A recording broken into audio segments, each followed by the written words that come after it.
Halo sahabat kecilku semua, apa kabar? Kembali lagi dengan Rumah Tulisan bersama aku, Ulia.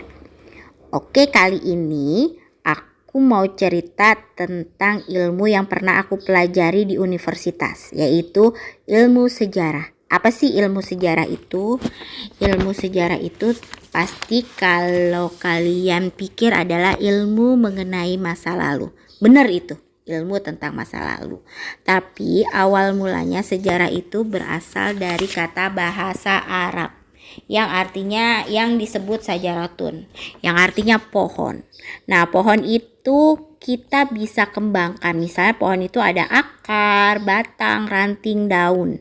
Nah, di sini bisa kita artikan sebagai suatu silsilah keluarga atau riwayat kerajaan yang memiliki yang bagaimana sih dibentuknya suatu kerajaan atau kenapa ada masalah itu. Nah, jadi kayak sebab akibat gitu deh.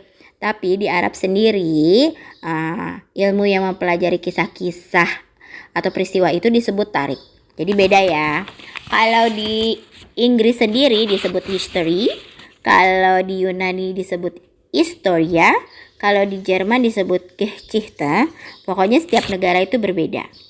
Tapi di dalam ilmu sejarah memiliki 4 unsur. Pertama, selalu berkaitan dengan manusia. Yang kedua, waktunya jelas. Yang ketiga, selalu mempunyai makna sosial. Yang keempat, sejarah itu tempatnya jelas. Nah, dari sini kita bisa lihat apa bedanya dongeng dengan ilmu sejarah. Ya kan? Tapi manusia itu kan beda-beda. Kita itu kan kadang pikirannya suka berubah. Jadi hal itu tidak disadari, tetapi setiap perubahan itu memiliki kesinambungan atau keterkaitan. Sama dengan peristiwa juga memiliki keterkaitan satu sama lain. Sehingga di dalam masyarakat itu akan muncul kata evolusi dan revolusi. Kalau evolusi itu perubahan masyarakat secara lamban. Sedangkan revolusi adalah perubahan masyarakat secara cepat. Nah, kalau sahabat kecilku mau tahu tentang sejarah, contohnya seperti sejarah tempat tinggal sahabat kecil semua. Nah, kira-kira apa sih manfaatnya? Kira-kira manfaatnya apa? Manfaatnya adalah 1, membuat kita sadar akan waktu sehingga setiap peristiwa itu dituliskan.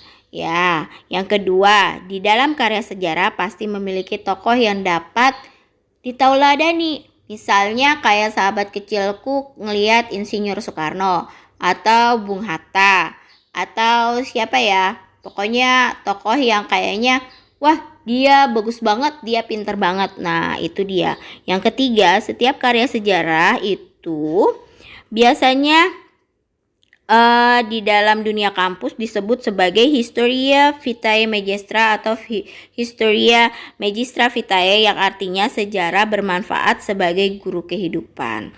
Karena kita bisa belajar, oh iya ya, dengan peristiwa ini kita tidak akan melakukan lagi karena peristiwa ini akan membuat kita berantakan.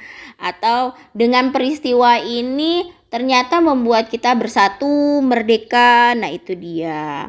Nah, kalau menurut Cicero, barang siapa yang tidak mengenal sejarah akan menjadi seperti anak kecil, sahabat kecilku.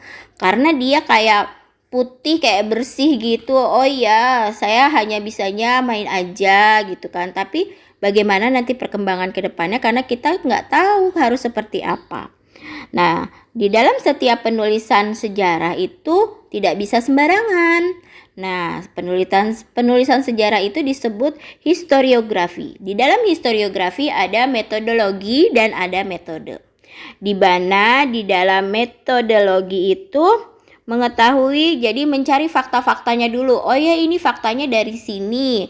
Oh ya, ini sumbernya dari sini. Nah, lalu baru kita melakukan metodologi dengan cara kita penelitian, kita masuk ke BPS, Badan Pusat Statistik, atau kita ke Perpustakaan Nasional, di mana di sana menyimpan sumber-sumber kuno atau sumber-sumber lama, seperti sumber kalau kita meneliti tentang masih berkaitan dengan Belanda ada, atau kita mengenai peraturan undang-undang juga ada.